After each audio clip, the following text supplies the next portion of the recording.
The Mazda 3 has long been the top seller in the Mazda lineup, loved for its value, style and driving nous. And now the model has undergone its biggest transformation since the original in 2004.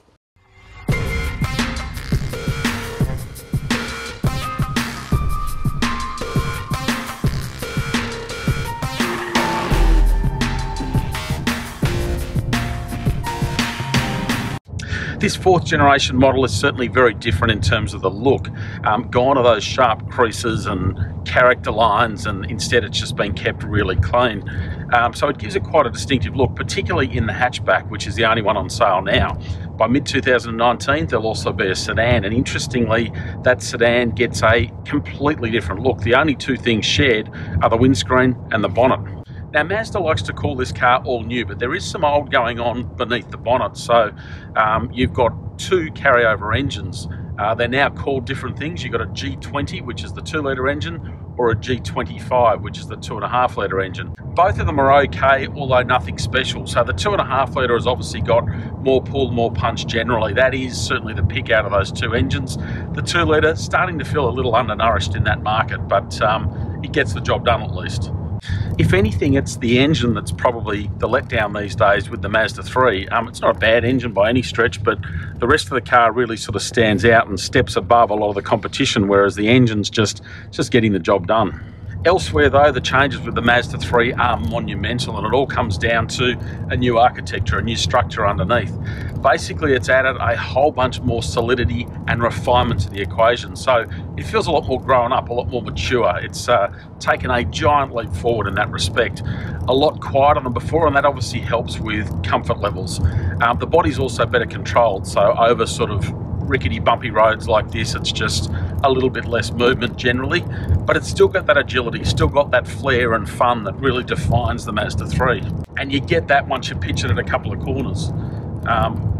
Not only feels really nice in terms of the steering feedback, the weighting on it, but also the way it hangs on. It's just really nicely done. A great small car for what it is. It's also taken a huge step forward in terms of refinement generally, particularly road noise, which is a lot more subdued, a lot better quelled than it has been in previous Mazda 3s. They've always been pretty raucous.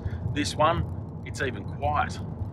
Now all of that is really important because this car has taken a huge step up in terms of its positioning.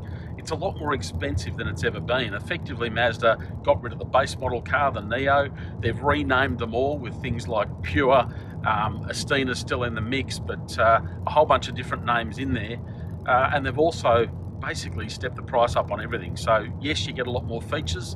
Things like head-up display, for example, are standard.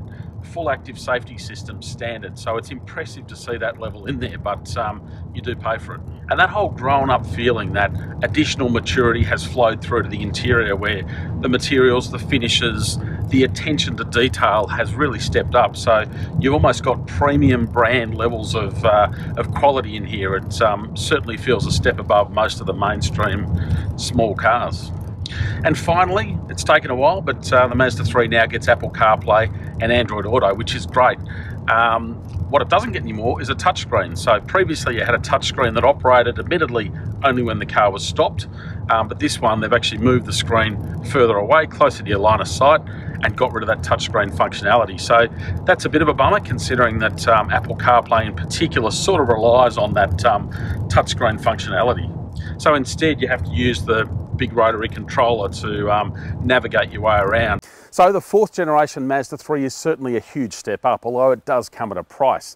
Now obviously we're going to learn a lot more about this car over coming weeks when we spend more time behind the wheel. In the meantime, if you want more details, a full review, go to practicalmotoring.com.au.